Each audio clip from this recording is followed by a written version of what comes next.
What's up, guys? This is Nick with Christian Reefing, back to you with another video.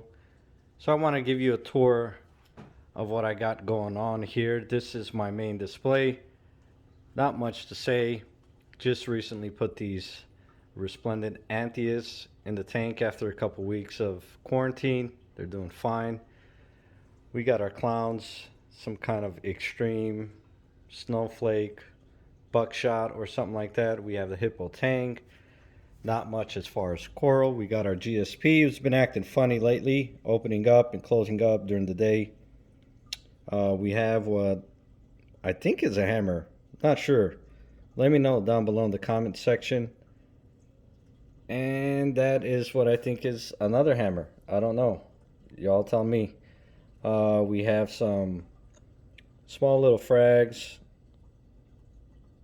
over here. Some zoanthids.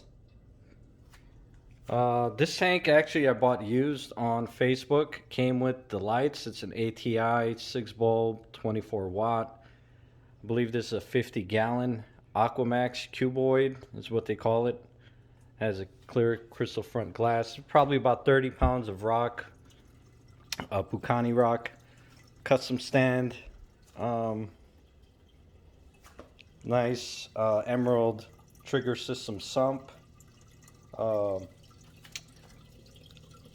Octopus pump. Basically, I bought it exactly the way it is, along with the Apex system. It's the classic, I believe, or the junior.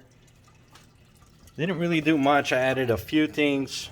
I'm gonna turn the refugium light on. I did take the refugium offline because my system was just too sterile. Undetectable nitrates, undetectable phosphates. That was a huge problem. So took that out and trying to increase those levels a little bit. All I really did was add auto top off and auto water change system to it. I did do some work as far as organizing all the wires and electronics. It was Ryan on BRS who said a nice clean system is a safe one. So I did my best to do that. Strapped some wires with some Velcro. Everything is looking nice and clean. So yeah, that's the main display.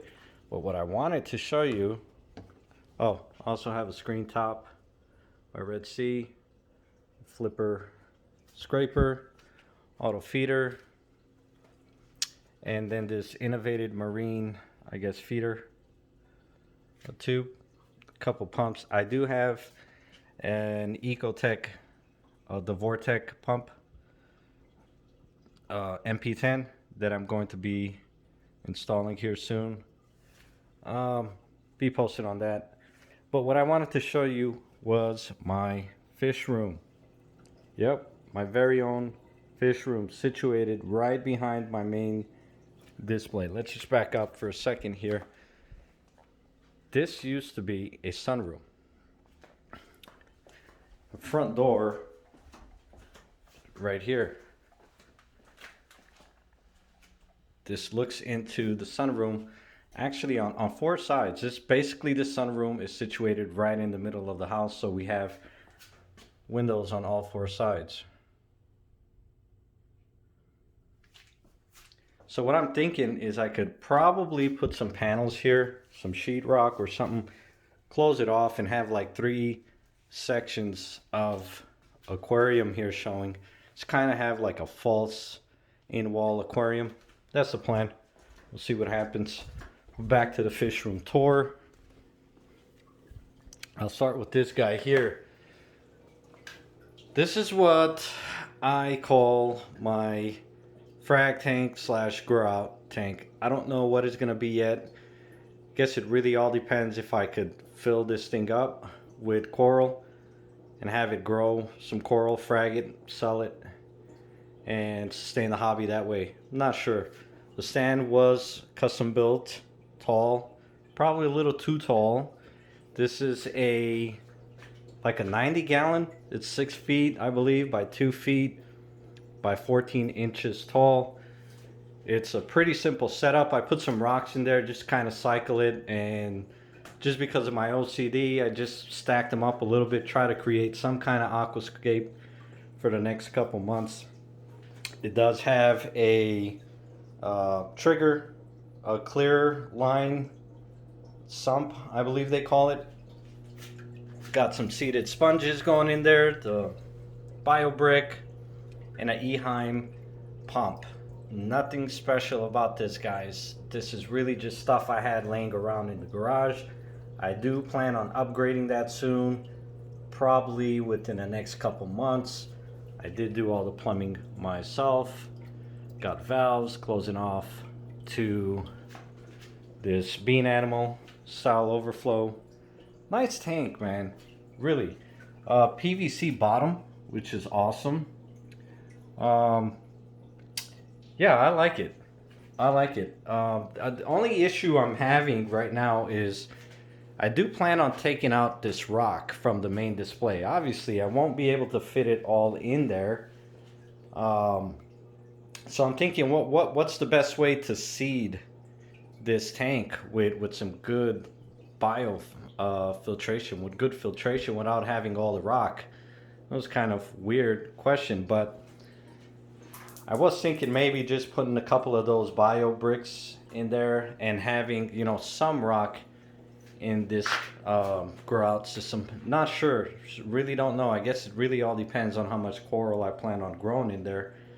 But yeah, that's something to think about. If you guys have any recommendations or any tips on that, please, by all means, put it down in the comment section. Over here we have our quarantine section of the fish room. That is going to be our quarantine tank for corals. Everything and anything I plan on putting in my main display or the grow out tank will have to make its way through this tank first. Nothing serious here. 20-gallon long, painted in the back with a Tidal 55 power filter by Seachem. Love them. Coralife T5 Lite. I'll probably upgrade that depending on what I plan on putting in this QT tank. Little project here, growing my phytoplankton. Again, just a simple tubing, airline tubing with a syringe, a larger syringe attached at the bottom to get those nice big fat bubbles in there. A small little air pump does the job. A light, Home Depot. Going down from there, we have the invert quarantine tank. All my inverts will be going through this. I do plan on putting some kind of macroalgae, I think, something for little critters to munch on. And that is my 10-gallon QT tank for fish. It's a little small, I know, but I don't plan on putting in a lot of fish at one time. So 10-gallon I think is enough. If I do need another tank or a bigger one, I do have a 40-gallon breeder in the garage, or just could bring that back in here and quarantine my fish that way. But I really don't plan on incorporating that much fish into my main display at one time. 1 or 2 or even 3 at the most at a time. Going on from there, we have our mixing station. I do have 2 55-gallon containers. This one here is for our RODI freshwater. I'll fill that up. Comes on through here, and look at that monster. Believe me, it was not planned to be this way. Again, it was just something I had in the garage, and I put together this pump. It's just way too much for a mixing station. But I didn't want to buy anything. I didn't want to spend extra money. I'm trying to be smart about it. It actually does an awesome job mixing salt water, which is in this container.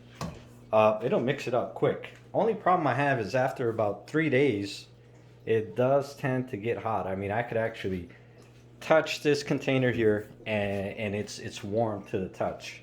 So it's definitely a bit too much. I think it's like rated at 5,500 gallons per hour. So it does make some noise, but it does mix the water well.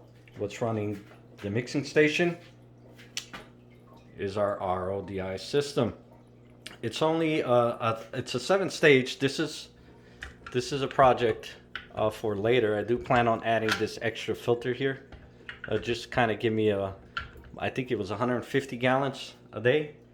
So yeah, that's running fine. That's working perfectly fine. We have been having some problems here in Texas with our water quality. So I did go down to the local fish store and did get some special media for the specific problems I was having with my water. I wish I could remember what it was called, but I did forget. So yeah, guys, that is it. That's the fish room tour. Oh, best part of all, look at that, a drain. Yep, I could spill anything and everything I want on this floor, not a problem. I'll just turn on that little hose, clean it up if I want to. But yeah, I've dumped, hundreds of gallons down this drain. It's so convenient to have that. Yeah, no problem at all, man. Just, drop it on the floor. Drain it on the floor. It'll eventually get down to that drain. So super awesome, man. I'm psyched about this fish room. And hopefully you guys could follow me along in my journey. Again, this channel really is just for, guys like me who are new to the hobby, but, have dreams of setting up, cool systems and trying stuff out and experimenting. And so, man, if you want to be a part of that, I would recommend that you subscribe to the channel, click the notification bell, get notified whenever there's new videos. And so, yeah, again, it's just to document the progression, development of my tanks. And man, what would be awesome if somebody was actually benefited from any of these videos, from my mistakes. And also at the same time, it's pretty cool because we could react and dialogue with one another, help one another out. I mean, one problem I'm having in this room is humidity. As you could see, well, let's see if you could. These windows get fogged up real quick and they're wet. And ever since I've added this system here, I've noticed that. And I am going through, I think what is it? Let's see. 4 cups of water, 32 ounces, 1 liter per day.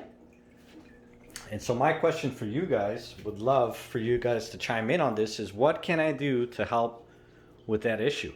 I do have a skylight up there. I could always tap into that some way or somehow. Maybe a fan, electric fan, just to bring in fresh air. I don't know. So if you guys have any tips on that or any suggestions, I would love to hear what you guys have to say. So until next time, guys, again, this is Nick with Christian Reefing. See you later. Peace.